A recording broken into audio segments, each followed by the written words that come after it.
नमस्कार। 24 का संग्राम में आप सभी का स्वागत है। हमारा खास कार्यक्रम जिसकी पूरी दिन आज कवरेज जारी रहेगी। मैं हूं सुनीता हंसराज और आप देख रहे हैं एनडीटीवी राजस्थान। हमारे साथ हमारे अलग अलग रिपोर्टर्स जो हैं राजस्थान के अलग अलग जगहों से जुड़े हुए हैं। हमारे एक्सपर्ट्स भी हमारे साथ हैं। तो आपको बता दें कि केंद्रीय चुनाव आयोग जो है आज दोपहर 3 बजे लोकसभा चुनाव की तारीखों का ऐलान करेगा। अलग अलग कितने चरणों में देश और राज्यों में आम चुनाव होंगे ये स्पष्ट हो जाएगा। एनडीटीवी राजस्थान, जैसा कि मैंने आपको बताया कि प्रदेश की 25 लोकसभा सीटों से चुनाव की महाकवरेज आप दिन भर एनडीटीवी पर देख सकेंगे। 2024 का संग्राम है, रण राजस्थान। 25 मैदान और 25 ही चुनावी मैदान से 25 रिपोर्टर लाइव रहेंगे। अब हमारे एक्सपर्ट हेमंत जी हमारे साथ जुड़े हुए हैं। इसके अलावा हमारे संवाददाता रवीश टेलर और अरुण हर्ष भी हमारे साथ मौजूद हैं। सबसे पहले मैं अरुण का रुख करना चाहूंगी। अरुण, आपसे जानना चाहूंगी कि विधानसभा चुनावों में बीजेपी को भारी बहुमत के साथ जीत मिली है।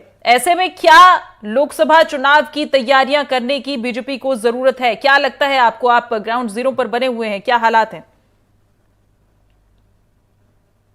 देखिए सुनीता, अगर बात की जाए विधानसभा चुनाव की और लोकसभा चुनाव की, लेकिन लोकसभा चुनाव थोड़ा इसलिए डिफिकल्ट हो जाता है कि जिस तरह से अगर पिछले दिनों की बात करें, शेरगढ़ विधायक जो बीजेपी के ही है विधायक है, उनको लेकर मुख्यमंत्री ने हस्तक्षेप किया, दिल्ली आला कमान ने हस्तक्षेप किया, जिसके बाद केंद्रीय जल शक्ति मंत्री और शेखावत के बीच में जो है समझौता हुआ। उसके अलावा अगर बात की जाए पिछले दिनों विधानसभा चुनाव के दौरान जो प्रतापपुरी जो है पोखरण के विधायक, उनका एक वीडियो वायरल हुआ था। हालांकि उन्होंने शेखावत का नाम नहीं लिया था, लेकिन कार्यकर्ता जानते थे शेखावत की नीति के कारण से वो उनकी आंखों में आंसू थे। इसके अलावा गजेंद्र सिंह खीसर के बाद जो है एम्स के जो कार्यक्रम हुआ उसमें पोस्टर विवाद हुआ। तो कह सकते हैं लोकसभा चुनाव और विधानसभा चुनाव में जिस तरह का परिवर्तन अगर कहें तो ये दिखाई देख सकता है। लेकिन लोग क्या सोचते हैं, और मैं एक बात और बताऊंगा, हमारे पैनलिस्ट जो बैठे हैं वो कह रहे हैं राजस्थान में कोई विपक्ष नहीं है, लेकिन आम जनता जो है ये कहती है कि इस बार राजस्थान में 25 की 25 सीटें नहीं आती दिख रही है। ये हम नहीं कह रहे, यहाँ के लोग कह रहे हैं, स्थानीय लोग जो है वो यहाँ पर कह रहे हैं कि 25 में से 25 नहीं, इस बार 18 और 20 सीटें बीजेपी को आती दिखाई दे रही है।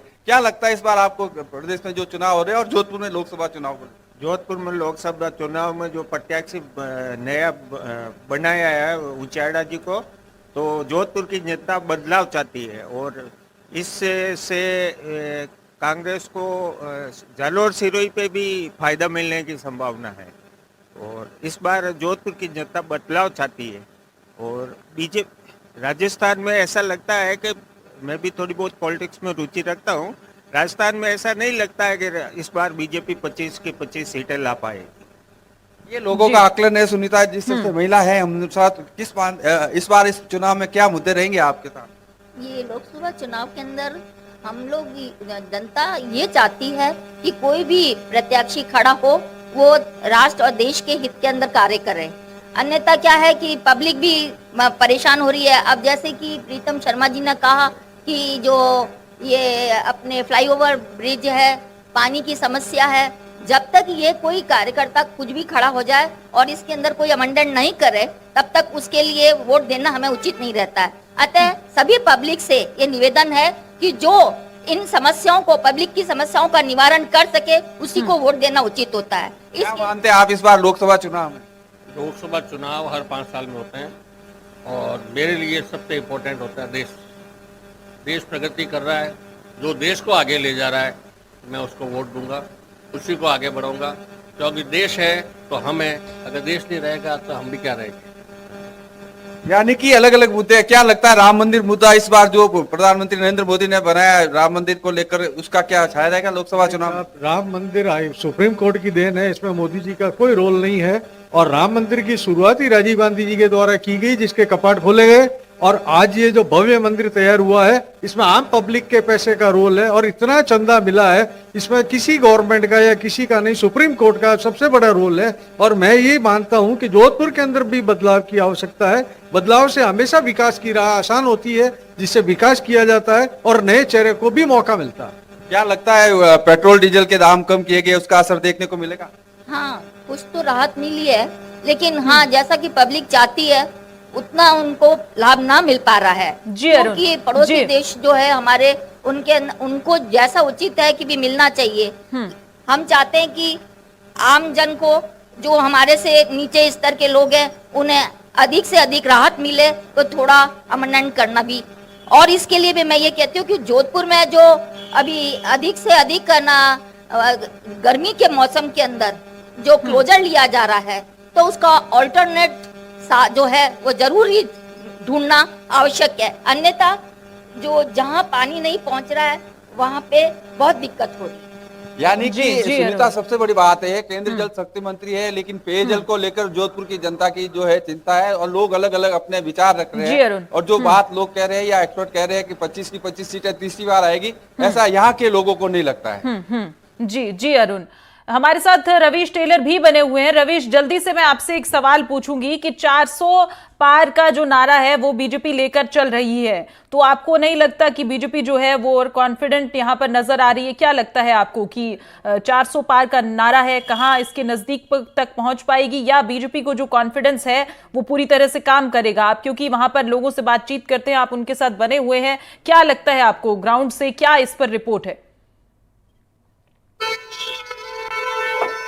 जल्दी जी से संक्षेप सुनीता, में बताइएगा। प्रधानमंत्री ने अब जी। तक देश में जो भी कहा है वो किया है, और प्रधानमंत्री कहीं न कहीं जो कहते हैं वो हो जाता है। इतिहास गवाह है, 2014 में जब बात की तो वो हुआ, 2019 में जो कहा वो हुआ, और अब क्योंकि जो है कहीं न कहीं है कि राम के सहारे, राजस्थान में सीए के सहारे, धारा 370, ऐसे तमाम मुद्दे हैं जो जनता के मन पे जो है, क्योंकि भावनात्मक राजनीति भी बीजेपी करती है, तो उस सूरत में कहा जा सकता है कि 370 पार बीजेपी की बात कर रही है। एनडीए के लिए 400 पार का जो लक्ष्य रखा गया है वो लक्ष्य बड़ा हो सकता है, लेकिन कोशिश जो है धरातल पर देखने को मिल रही है। चुनाव के लिए हमेशा तैयार रहने वाली बीजेपी जो है आज की स्थिति में भी है कि फ्रंट फुट पर खेलती नजर आ रही है। टोंक में अब तक 2 से 3 बड़े कार्यक्रम हो चुके हैं, लेकिन कांग्रेस के प्रत्याशी 4 दिन बाद आज यहाँ पहुंचेंगे। तो टोंक की बात की जाए, राजस्थान की बात की जाए, भले ही लक्ष्य मुश्किल हो, लेकिन कोशिश करने वालों की कभी हार नहीं होती, और असंभव कुछ भी नहीं होता।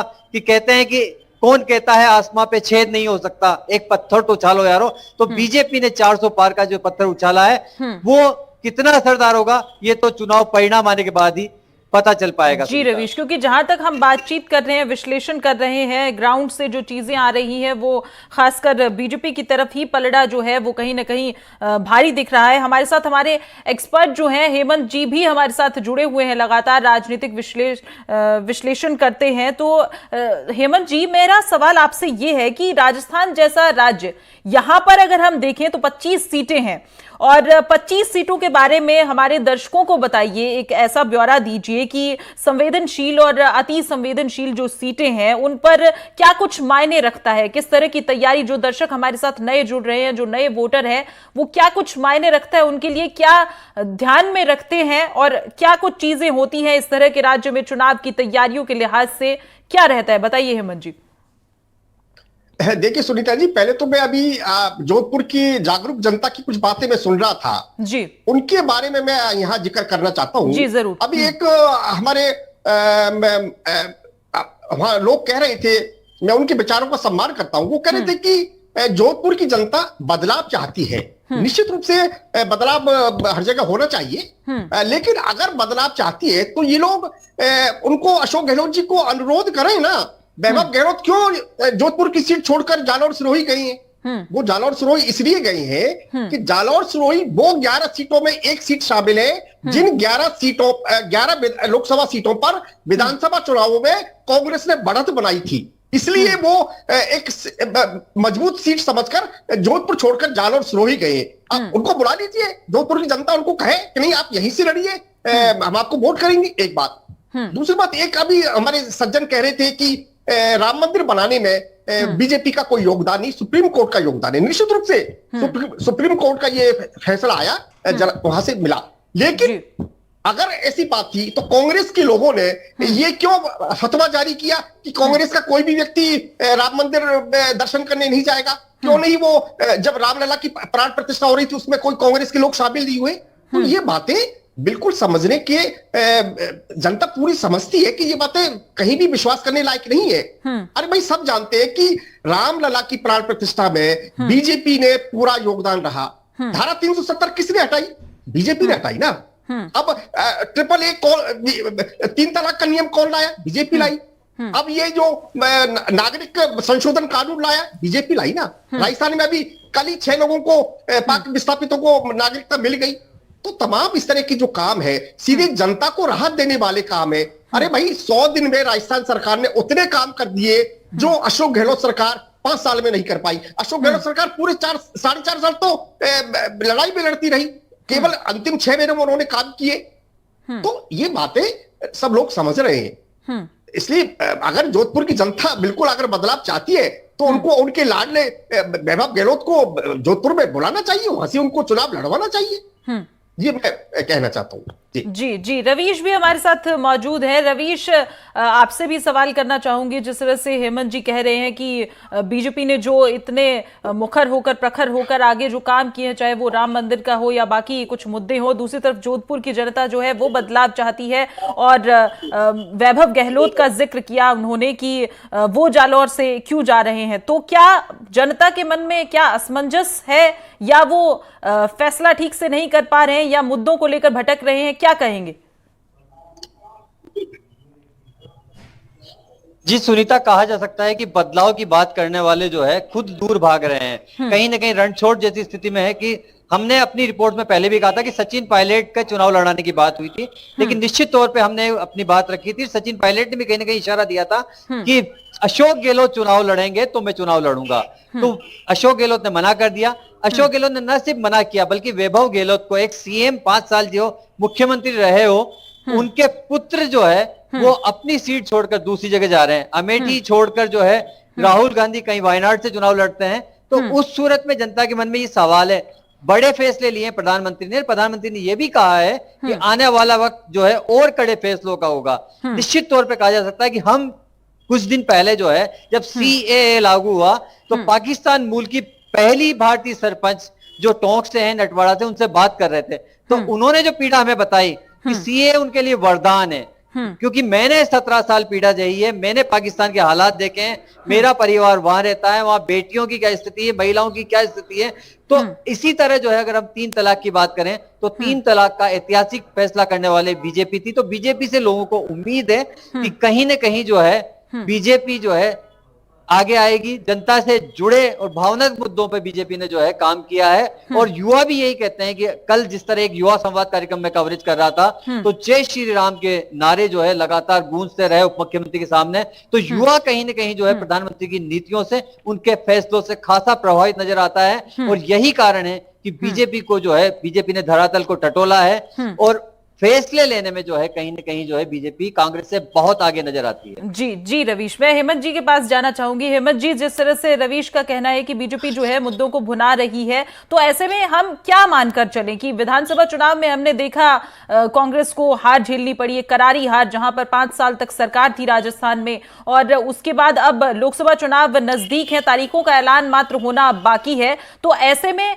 क्या कुछ ऐसी चीजें रही होंगी विधानसभा चुनाव में हार के बाद जो कांग्रेस ने लोकसभा चुनाव के लिए तैयारी की है? और आपका जिस तरह से कहना है कि कांग्रेस तो मुद्दा विहीन है, लेकिन कुछ ना कुछ लेकर तो कांग्रेस चुनाव में उतरेगी ना, क्या होगा वो, और क्या बीजेपी को टक्कर दे पाएगी कांग्रेस? क्या लगता है आपको, अगर हम विशेषतः राजस्थान की ही बात करें और भारत की बात करें तो? देखिए सुनीता जी, हम राजस्थान की बात कर ले। राजस्थान में कभी भी आपके चैनल पर ब्रेकिंग चल सकती है कि वैभव गहलोत बीजेपी ज्वाइन कर गए, महेश जोशी बीजेपी ज्वाइन कर गए, सचिन पायलट बीजेपी ज्वाइन कर गए, उदयलाल आंजना जो उन्होंने चित्तौड़गढ़ से प्रत्याशी बनाए वो बीजेपी ज्वाइन कर गए। अरे क्या नहीं हो सकता जब राजेंद्र यादव, लालचंद कटारिया, इस तरह के लोग जो महेंद्र सिंह मालवीय, इस तरह के कद्दावर नेता जो अशोक गहलोत सरकार में मंत्रिमंडल में शामिल थे, वो बीजेपी में ज्वाइन कर गए, तो क्या नहीं हो सकता? तभी तो कहते हैं ना कि मोदी है तो मुमकिन है। अरे भाई आप बताइए कि जब महेंद्र सिंह मालवीय पार्टी छोड़ रहे थे तो गोविंद सिंह डोटासरा जो उनके प्रदेश अध्यक्ष है वो कहते कि अच्छा हुआ अब हमारी पार्टी मजबूत होगी। मालवीय लगातार पार्टी को कमजोर कर रही थी। इनके एक और मंत्री जो मुरारीलाल मीणा जो सचिन पायलट कैंप से आते, वो कहते हैं कि कांग्रेस तो एक पैसेंजर ट्रेन है, यात्री उतरते रहते चढ़ते रहते। उनसे कौन पूछे कि आपके तो यात्री उतर ही रहे, चढ़ तो कोई रहा ही नहीं है। अब कल भवन जितेंद्र सिंह ने कहा है कि जिनको पार्टी छोड़ना है वो चले जाए, ये कोई खास बात नहीं है। और उसके तुरंत बाद डॉक्टर करण सिंह यादव जो एक यादव फेस है अलवर के, वो पार्टी उन्होंने इस्तीफा दे दिया। तो अब इस तरह की बातें ये लोग करते हैं। तो इनके एक प्रवक्ता कह रहे थे कि जो लोग पार्टी छोड़कर गए हैं उनका पार्टी की मजबूती में कोई योगदान नहीं था, तो ये अपनी पार्टी के लोगों को संभाल के रख नहीं पा रहे हैं। आए दिन लोग पार्टी छोड़ छोड़ के जा रहे हैं, तो ये मुझे नहीं, कैसे ये चुनावी मैदान में कूद पाएंगे, कैसे ये मुद्दे कुछ बना पाएंगे? मुद्दे तो इनके खिलाफ है ना सारे, इनके अपने लोग इनके साथ नहीं है, फिर मुद्दे इनके पास कहां से आएंगे? और ये मुद्दे कुछ भी बनाए। अब ईआरसीपी योजना पूर्वी राजस्थान के पूरे पूर्वी राजस्थान के लिए कितनी बड़ी योजना है, बिल्कुल संजीवनी है उनके लिए। वो योजना पर काम शुरू हो गया ना, पूरे 5 साल अशोक गहलोत तो उसको लटकाए रखा उन्होंने। और इसके अलावा पश्चिमी राजस्थान के कुछ जिलों के लिए भी उन्होंने परियोजना पर काम शुरू कर दिया। जो तो अब किसान कल्याण के लिए उन्होंने काम किया। अब देखिए ना, 18 बार पेपर इनके लीक हुए, हाँ। कोई कार्रवाई ये कर नहीं पाए जी। एक ही जाति के 18 लोग थानेदार बन गए, ये कैसे बन गए? और आज वो तमाम लोग पकड़ में आ रहे हैं। ये कांग्रेस सरकार उनको क्यों नहीं पकड़ पाई? आरपीएससी राजस्थान की कितनी प्रतिष्ठित संस्था है, कितना उसका नाम है, तमाम भर्तियां आरपीएससी करती है। उस आरपीएससी को अशोक गहलोत सरकार ने भ्रष्टाचार का अड्डा बना दिया, भ्रष्टाचार की चरागाह बना दिया उन्होंने। किस व्यक्ति को उन्होंने आरपीएससी का चेयरमैन बनाया? संजय चौधरी है, जो उन्होंने उनको उपकृत करने का काम किया, क्योंकि जब सरकार पर संकट था, सरकार गिरने जा रही थी, तो तमाम तरह की सूचनाएं एक आईपीएस अफसर की हैसियत से उन्होंने अशोक गहलोत को भेजी। तब और फिर तमाम जो मेंबर बने, बाबूलाल कटारा है, मंजू शर्मा है, संगीता आर्य है, गोपाल केसावत है, ये तमाम लोग शक के दायरे में। 2 लोग तो गिरफ्तार हो चुके। मंजू शर्मा संगीता आर्य से एसीबी पूछताछ कर रही है। मंजू शर्मा कौन है? मंजू शर्मा कुमार विश्वास की पत्नी है जी। वो कुमार विश्वास जिसने राहुल गांधी को पप्पू बोला, आज उन्होंने उसके बाद जब आरपीएससी का मेंबर बना दिया, उन्होंने उनको पप्पू बोलना छोड़ दिया। संगीता आर्य कौन है? इनके चीफ सेक्रेटरी, वो चीफ सेक्रेटरी निरंजन आर्य, जिनको 6 आईएएस अधिकारियों से को लांघकर उनको अशोक गहलोत ने चीफ सेक्रेटरी बनाया, वो उनकी पत्नी है। तो इन्होंने जिस तरह से भ्रष्टाचार, खुलेआम भ्रष्टाचार हुआ अशोक गहलोत सरकार में, वो सब जनता ने देखा ना, इसीलिए तो सरकार बाहर चली गई ना। इनके पॉलिटिकल अपॉइंटमेंट्स की नीलामी होती थी, इनके सारे ओएसडी ये सारे काम करते थे। और अशोक गहलोत के साथ छाया की तरह रहने वाले उनके ओएसडी लोकेश शर्मा आज सबसे ज्यादा उंगली अशोक गहलोत सरकार पर उठा रहे हैं। तो तमाम इस तरह की बातें हैं, तमाम ये मुद्दे हैं जो अशोक गहलोत सरकार के बिल्कुल खिलाफ जाते हैं।